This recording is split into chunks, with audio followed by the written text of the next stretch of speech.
Mesdames et messieurs, bonjour et bienvenue à ce journal. Félix Tshisekedi mise sur la relance de la SOCIR avec la production du bitume pour soutenir le programme de développement de 145 territoires. Le chef de l'État a instruit le gouvernement lors du Conseil des ministres tenu le vendredi dernier de mettre en place toutes les batteries pour relancer les activités de cette société congolaise des industries de raffinerie, suivant un extrait de ce compte rendu avec le porte-parole du gouvernement et ministre de Communication et Médias, Patrick Mounia. Réunion du Conseil de ministres. Le président de la République, chef de l'État, Félix Antoine Tshisekedi Tshilombo, a présidé ce vendredi 8 juillet 2022 par visioconférence la 61e réunion du Conseil de ministres. 5 points étaient inscrits à l'ordre du jour. 1. Communication du président de la République, chef de l'État. 2. Points d'information. 3. Approbation d'un relevé des décisions du Conseil de ministres. 4. Examen et adoption des dossiers. 5. Enfin, examen et adoption de projet de texte. La communication du président de la République, chef de l'État, a porté sur 4 points principaux, à savoir de la relance des activités de la SOCIR SA et celle de l'usine de production des émissions des bitumes. Le président de la République a rappelé la nécessité et l'urgence de mettre en œuvre sa recommandation formulée lors de la 54e réunion du Conseil de ministres tenue le vendredi 20 mai 2022 relative à la relance des activités de la SOCIR SA et celle de l'usine de production des émulsions de bitume.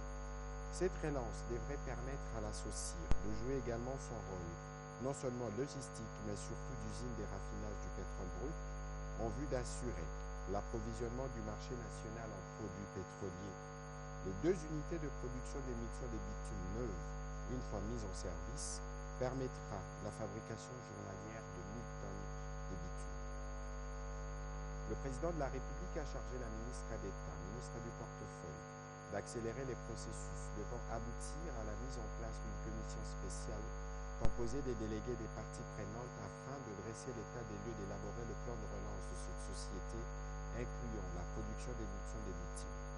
Un rapport relatif devra être soumis prochainement au Conseil de ministres.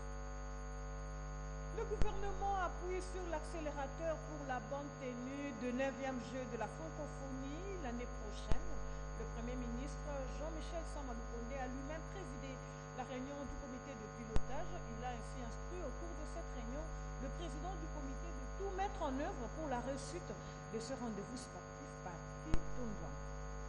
Francophonie au centre d'une réunion des membres du comité de pilotage avec le Premier ministre Jean-Michel Sama-Lukonde Kyenge ce samedi 9 juillet 2022. Recommandation du chef de l'État Félix Antoine Tshisekedi Tshilombo au dernier Conseil des ministres. Le Premier ministre et chef du gouvernement veut ainsi connaître l'état d'avancement des travaux préparatoires de ce 9e jet de la francophonie renvoyé s'inédit au mois d'août 2023 à la suite de la pandémie de la Covid-19. Il a instruit les membres du comité de pilotage à organiser régulièrement des réunions quant à leur réussite totale. Le Premier ministre, son Excellence, a donné des instructions claires aux membres du comité de pilotage, chacun de prendre ses responsabilités. Il nous a donné des orientations et il a donné des instructions à moi, le président du comité de pilotage, de faire tout pour que les réunions du comité de pilotage puissent être organisées chaque semaine, pour qu'à chaque 2 semaines, nous puissions présenter les rapports au niveau du Conseil des ministres. Et nous sommes conscients que nous devrions tout faire pour que les choses soient organisées cette année. Au plus tard, l'année prochaine, qu'on soit prêt pour accueillir ce 9e juillet. Ce juillet qui n'est pas seulement pour la République démocratique du Congo, mais c'est le juillet pour tous les pays francophones que nous avions accepté d'accueillir et d'organiser ici à Kinshasa, en République démocratique du Congo. Le président du comité de pilotage a promis au Premier ministre de tout faire pour gagner les paris de ces Jeux à Kinshasa à la grande satisfaction de toutes les parties prenantes. Je le disais tantôt à l'ouverture de ce journal que l'examen d'État aura bel et bien lieu. Les finalistes du secondaire auront à passer cette ultime épreuve du 18 juillet au 21 juillet prochain et la distinguée première dame de la République démocratique du Congo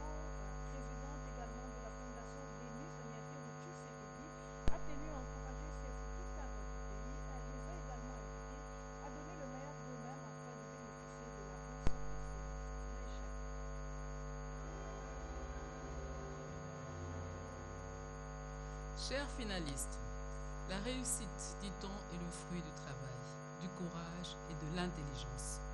Tout au long de votre parcours scolaire jusqu'à cette étape ultime de l'examen d'État, vous avez travaillé dur et vous avez fait preuve de beaucoup de courage et d'une intelligence vive. Alors laissez-moi vous dire que vous possédez déjà la formule, la meilleure, pour réussir et surtout pour rejoindre la grande famille Excellencia. Pour cela, il vous faudra une parfaite concentration pendant ces épreuves. Puisque dans le programme Excellencia, il s'agit de l'excellence, 85%, c'est le minimum pour être sélectionné au concours d'octroi des bourses de ma fondation. 85%, ce n'est pas rien, je le sais. Mais la bonne nouvelle est que plusieurs avant vous l'ont fait et je ne doute pas un seul instant que vous en êtes également capable. La vie est une course d'étapes. Remportez celle-ci et embrassez avec sérénité notre étape, celle du monde universitaire. Je vous exhorte de continuer, de vous façonner avec persévérance. Il arrivera certainement un moment où vous vous réjouirez de merveilleux résultats obtenus.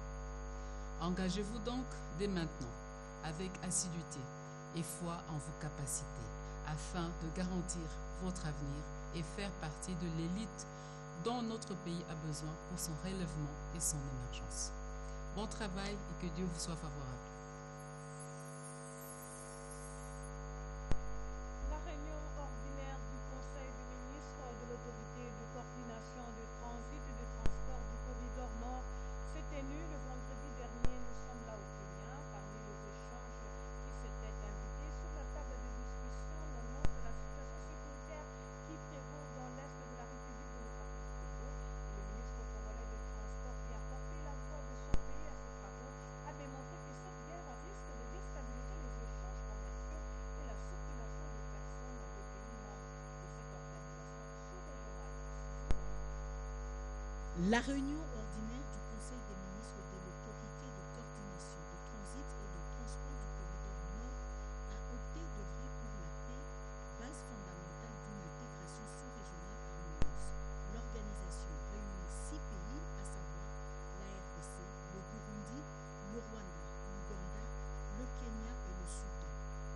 Cette rencontre de Mombasa a permis au ministre congolais de Transport, Voies des Communications désenclavées, Chérubin Okenge-Sanga, de démontrer que la situation sécuritaire dans l'est de la RDC, avec les récentes attaques du M23, risque de mettre en mal tous les efforts déjà entrepris par l'organisation. L'occupation notamment de la ville de Bunagana par les forces terroristes du M23 et leurs soutiens a conduit à un mouvement de population criant les atrocités de conjoints et à vivre dans des conditions de calme, ainsi qu'à la fermeture du poste frontalier de Bunagana, porte d'entrée à la province du Nord Kivu et principalement à la ville de Goma, empêchant ainsi aux paisibles populations de continuer à vaquer librement à leurs occupations et surtout empêchant tout échange commercial passant par cette frontière partagée entre l'Ouganda et la République démocratique du Congo, deux États membres de l'Europe. Cette 34e réunion ordinaire a également lancé le plan stratégique quinquennal de l'organisation pour l'exercice 2022-2026 et le portail d'information commerciale de l'organisation. La mobilisation de recettes doit être plus accrue ces derniers semestres. Ce n'est pas moi qui le dis, c'est le ministre des Finances qui l'a dit aux régies financières. La DGI, la DGRAD, la DGDA ont été encouragés à multiplier les efforts pour donner au gouvernement les moyens de sa politique. Une progression encourageante des recettes publiques que le ministre des Finances Nicolas Kazadi veut maintenir à tout prix. Il a, au cours de cette réunion avec les régies financières, DGI, DGRAD et DGDA, rappelé les attentes du gouvernement. À ce stade, déjà 66% des recettes ont été mobilisées par rapport aux prévisions annuelles.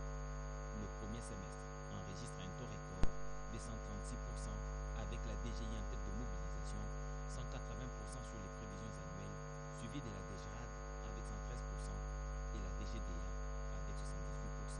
Nicolas Kazadi félicite et attend encore plus pour le second semestre.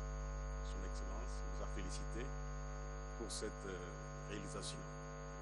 Et il est aussi vrai, tel que nous voyons l'évolution des choses, que d'ici la fin de l'année, nous aurons à garder ces comportements. Les prévisions seront vraiment dépassées. Il y a aussi un problème de super profit que nous sommes en train de régulariser. Et il est vrai aussi que cet impôt-là va aussi donner beaucoup en ce qui concerne les moyens que nous aurons donnés au gouvernement pour faire sa politique. Les régies financières ont également été informées au cours de cette réunion par le ministre de l'évolution des travaux préparatoires de la réforme visant à l'instauration du paiement des recettes par les canaux digitaux. Au chapitre de finances toujours, on retenait que les infrastructures de facilitation du commerce, en l'occurrence le port sec de Kasumbalesa et le poste de Mutsambo, participeront à plus de mobilisation de recettes. L'administration douanière a signé un protocole d'accord avec une firme chinoise pour ce faire. Lancé le 7, c'est ce samedi 9 juillet 2022 que les rideaux sont tombés sur les travaux du séminaire d'orientation budgétaire pour l'exercice 2023 présidé au nom du Premier ministre par le ministre d'État en charge du budget, Aimé Boudji Sangara. Ces assises ont eu l'avantage de réunir les acteurs au processus d'élaboration du budget qui ont échangé sur les perspectives budgétaires de la période 2023-2025 et la loi des finances 2023. Ensemble, ils ont dégagé un consensus sur le choix des politiques publiques à mettre en œuvre dans chaque secteur.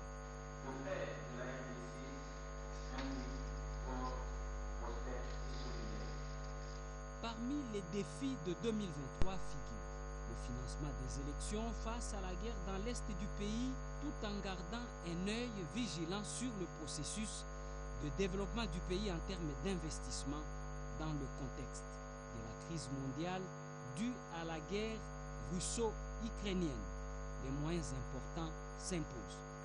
Dans un autre volet, le 8 juillet 2022, dans la soirée, deux délégations en face, la RDC, représentée par Kawanda Walhom Jeanne Blandine, directrice générale de la DGDA, et la Chine, représentée par Wu Shuje, mandataire de Jilayu International Logistique, qui par délégation des services publics participe à la conception, à la construction, à l'aménagement, à l'élargissement, à l'entretien, à l'exploitation et à la maintenance de la route nationale numéro 1, Ponson Kasumbalesa Sakanya.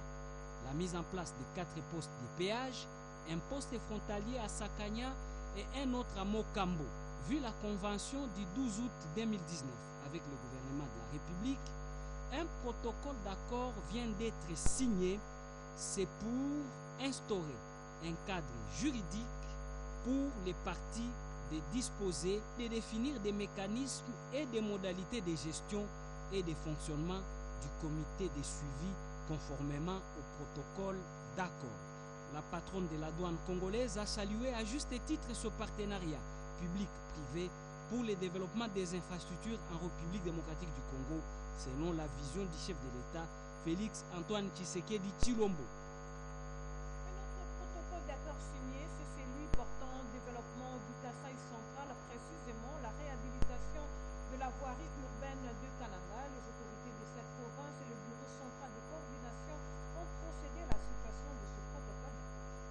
Par une solennité des signatures du protocole d'accord de collaboration entre la province du Kasaï central et le bureau central de coordination BCECO. Cet accord approuvé par l'Assemblée provinciale du Kasaï central vise la modernisation et la viabilisation des infrastructures de la province du Kasaï central. John Kabeya Shikai et Jean-Mabi Moulumba.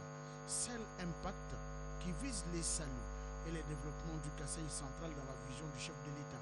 Sitôt après cette signature, le gouverneur conduit ses hôtes dans la visite de la voirie urbaine en commençant par l'avenue Chabunda ex-Makar devenue Etienne Tshisekedi. Le gouverneur précise que 65 km de la voirie urbaine sont concernés par cet accord signé. On commence avec 65 km. Nous allons voir au fur et à mesure comment nous allons augmenter les nombres de kilomètres. Le directeur général de BCECO rassure que son agence a toute l'expertise qu'il faut pour bien exécuter et gérer les projets au Kasaï central. Mais c'est quoi l'expertise?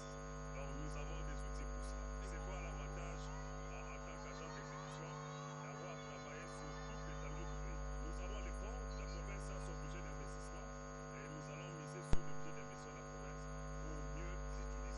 présent à la visite, le député national John Tumba Panumpa Kole salue cette collaboration. Et je suis là aujourd'hui comme témoin pour confirmer aujourd'hui que l'accord vient d'être signé et que ça va être effectif.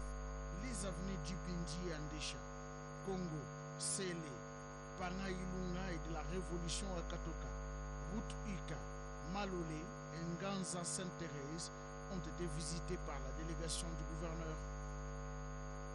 Les cadres de différentes provinces de l'OVD ont suivi une formation sur les logiciels qui facilitent de faire les états financiers en temps réel.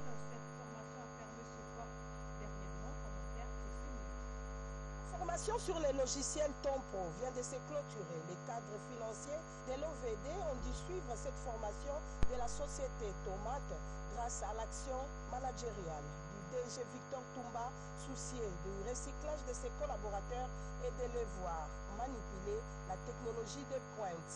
Aussi de réaliser leur état financier à temps réel. Le formateur financier Alain Raoul Elisson a remis ses logiciels au DG Victor Tumba en présence du DG à Mouepou et du directeur provincial, l'ingénieur Alain Chimbalanga. Ils étaient tous satisfaits de l'assiduité de ces cadres des différentes directions de l'OVD durant la formation. Notre souci, c'est de pouvoir améliorer la direction financière, que ce soit la direction générale, que ce soit à la direction provinciale. Ce sont les échantillons que nous avons pris dans un premier temps, donc la direction générale et la direction provinciale de Kinshasa. Mais nous voulons étendre progressivement cette expérience à d'autres provinces. Évidemment, nous avons ciblé la province du Haut-Katanga et la province du Congo central, qui seront les deux autres provinces qui vont suivre. Satisfaction aussi de quelques participants. Tout s'est bien passé. Nous remercions le directeur général, Victor Tumba Chikela. Et puis deuxièmement, nous remercions encore le directeur provincial, Alain Chimbalanga, parce qu'il s'est impliqué. Désormais, nous avons les nouveaux logiciels Tom2 Pro. Ça va nous aider à travailler avec une rapidité et pour produire les états financiers à temps réel. La pratique des logiciels, ça va beaucoup nous aider à mettre la comptabilité de la caisse à jour, d'être actualisé. Nous serons vraiment à la page chaque jour.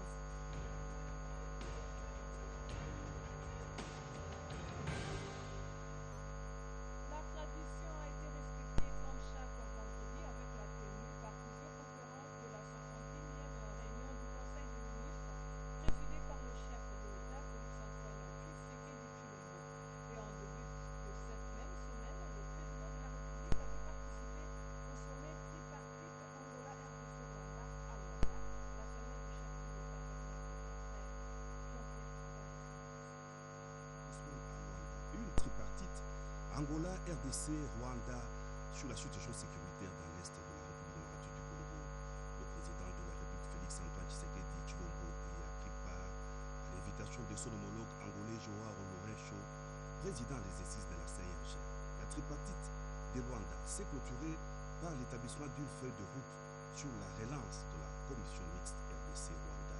Les trois chefs d'État ayant pris part à cette tripartite ont pris l'engagement de maintenir le dialogue et d'amorcer un processus de désescalade entre Kinshasa et Kigali. La feuille de route conclue à Luanda a aussi prévu la cessation immédiate des hostilités et le retrait immédiat et sans condition du M23 de ses positions en RDC.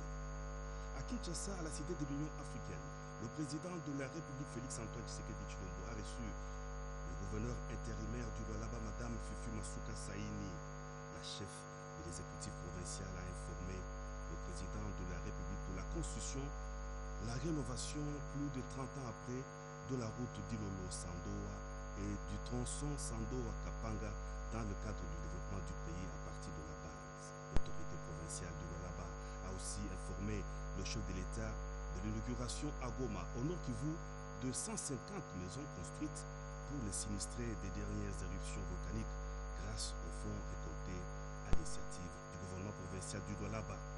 Le projet prévoit aussi la construction d'une école et d'un centre de santé. Et puis la tradition respectée le vendredi par visioconférence à partir de son cabinet de travail à la Cité de l'Union africaine. Le chef de l'État, Félix Antoine Tshisekedi Tshilombo, a présidé la 61e réunion hebdomadaire du Conseil des ministres. Les élèves finalistes du cycle primaire ont été soumis à l'examen national de fin d'études primaires sous toute l'étendue de la RDC. Le coup d'envoi a été donné par le ministre de l'EPST, Tony Mwaba, à Kisangani. La hausse du prix du carburant à la pompe et la réouverture du marché de Lufu au Congo central ont été également parmi le point phare de l'actualité qui ont marqué cette semaine, suivant la quintessence de toutes ces activités avec notre consoeur Chantal Collet.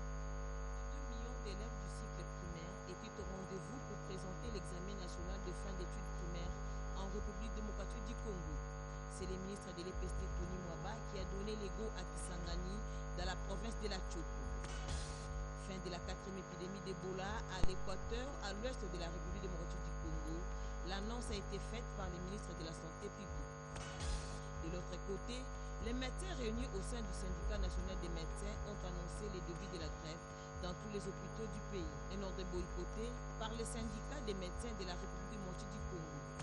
Pour soutenir nos vaillants militaires au front qui se battent pour la paix, c'est dans ces contextes que la fondation Charlène Chibangu a remis un lot important de vivres et non-vivres aux militaires, aux veuves et aux orphelins militaires. De leur côté, les femmes officiers supérieures de l'état-major général des forces armées de la République démocratique du Congo ont sensibilisé les jeunes filles en vue de leur recrutement au sein de l'armée. Pendant cette semaine, le ministre de l'Intérieur avait procédé à l'ouverture du marché de Lufu dans la province du Congo central, fermé il y a 2 ans à cause du Covid-19. Avec la crise mondiale, le prix du carburant à la pompe a été revu à la hausse. Les représentants du chef de l'État avaient visité l'évolution des travaux de construction et de réhabilitation des routes de Lingesa jusqu'à Bypass et de Kimwezi.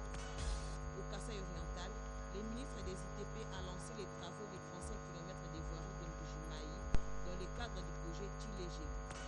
Le DGAI de la radio-télévision nationale congolaise, Béli Debunga, a eu une séance de travail avec tous les directeurs centraux sur le fonctionnement et les perspectives d'avenir de l'entreprise.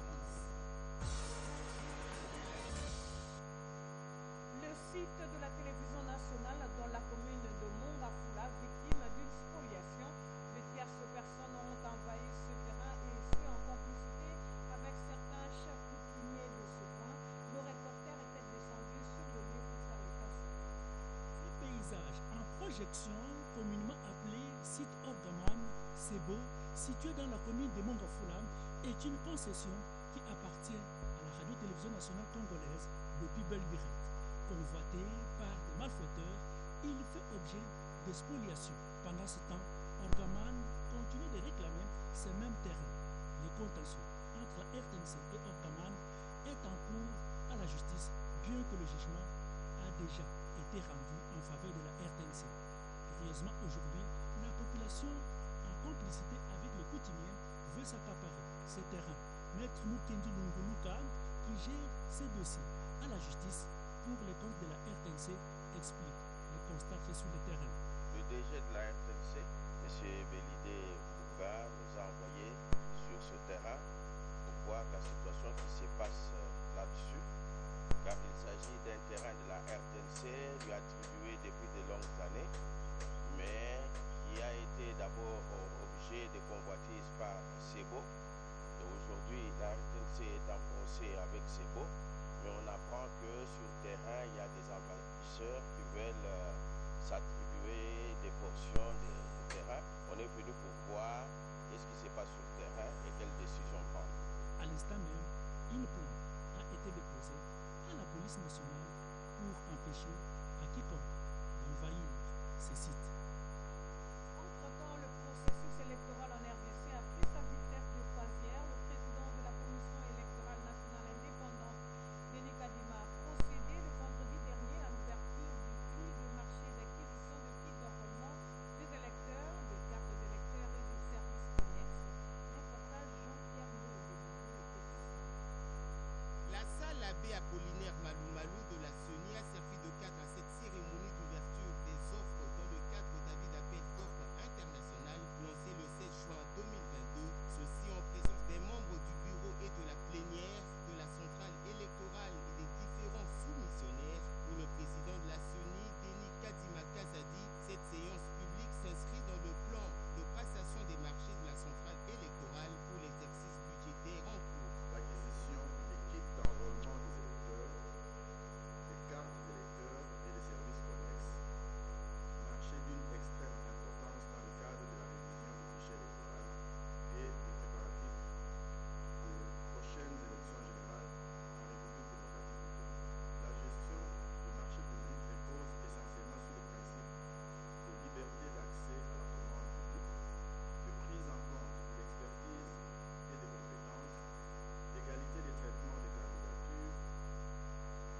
actions concertées à mener jusqu'en 2023 et mettre en place une stratégie d'appropriation et le monitoring de la mise en œuvre du projet des 145 territoires. La mise à jour s'impose. Les recommandations sur les dispositions statutaires et réglementaires pour la bonne marche du parti d'Étienne Tshisekedi seront aussi au centre du débat. Cet atelier va permettre à l'exécutif national du parti, la commission électorale permanente et la convention démocratique du parti d'harmoniser le vœu pour la réélection de Félix Antoine Tshisekedi Tshilombo en 2023 et lui doter une majorité écrasante. Qu'est-ce que l'UNICEF, quelles sont les activités qu'elle mène et quel est son apport dans la lutte contre le coronavirus? Eh bien, cet organisme des Nations Unies tient depuis hier des journées portes ouvertes à l'intention du public pour essayer d'éclaircir l'opinion sur tout ce 5 000 personnes ont été vaccinées contre la COVID-19 du 29 novembre 2021 à juillet 2022. Les vaccinodromes installés par Village Reach dans différents sites de vaccination contre la COVID ont augmenté les taux de vaccination traduits par une moyenne hebdomadaire de 125% depuis le 1er mars 2022. Ces vaccinodromes installés à Kalamu, Anjili, Massina et Gombe dans la ville-province Kinshasa a facilité l'accès du vaccin de Covid et l'acceptation de ces vaccins par les réfractaires et les anti-vaccins. Toutes ces données ont été explicitées au stand installé à l'esplanade du siège de Village Reach à la journée porte ouverte organisée ce vendredi 8 juillet de 9h à 16h. Journée qui a servi d'opportunité d'expliciter par Village Reach et ses partenaires du ministère de la Santé par les biais du programme élargi de vaccination, des activités menées pour améliorer la couverture vaccinale et lutter contre certaines épidémies, notamment la fièvre jaune. Pour l'approvisionnement des vaccins et des médicaments essentiels dans les zones et aires de santé d'accès difficile de la République, Village Reach utilise les drones pour le transport des kits. Profitant de la visite du représentant du ministre de l'Intérieur à cette journée porte ouverte, les responsables de Village Reach ont plaidé pour l'autorisation du survol des drones dans l'espace aérien de la République démocratique du Congo. Une grande innovation RDC du Village Reach et l'intégration du vaccin COVID-19 dans la vaccination des routines avec comme centre pilote la maternité et hygiène d'Injili. Changement à la tête de l'OGFREM, Philippe Kiyimpou, c'est lui le nouveau patron de l'OGFREM. Il vient de remplacer Justin Kamania qui lui devient le directeur général adjoint, le secrétaire général au transport qui a procédé à la cérémonie de remise des revenus. En l'espace de 3 mois seulement, une nouvelle équipe de gestion prend la commande à la tête de l'OGFREM, Office de gestion de fret multimodal. Sur arrêté numéro 0024 du 28 juin 2022 du ministre des Transports, Voies de communication et de désenclavement, Philippe Kiyimpou Kinyoso est nommé directeur général intérimaire et Justin Kamwania Kaleoula, qui assumait alors l'intérim de DG, quitte le fauteuil main gardée dans cette nouvelle équipe pour occuper le poste de directeur général adjoint intérimaire.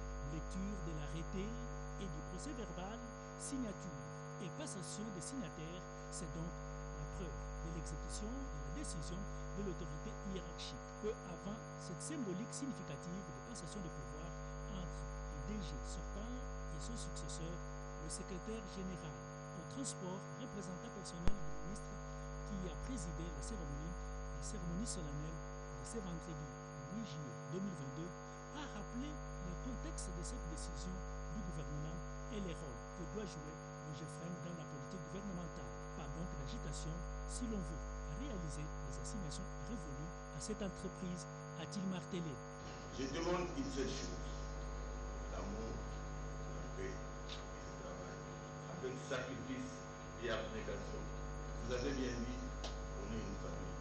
Alors, restons une famille. Le travail, c'est le papa, c'est la maman. Le directeur général sortant a promis une franche collaboration et succès au nouveau chef d'équipe, Philippe Kiyimpou, et à l'OGFREM. Le numéro 1 de l'OGFREM, Philippe Kiyimpou, l'homme d'une expertise et la maîtrise de l'outil de travail convaincante, a invité tous les personnels, agents et cadres à garder le même élan dans le travail en allant de mieux en mieux dans l'amour et la paix sociale. Désormais, l'OGFREM sera dirigé par des fils maison et des frères.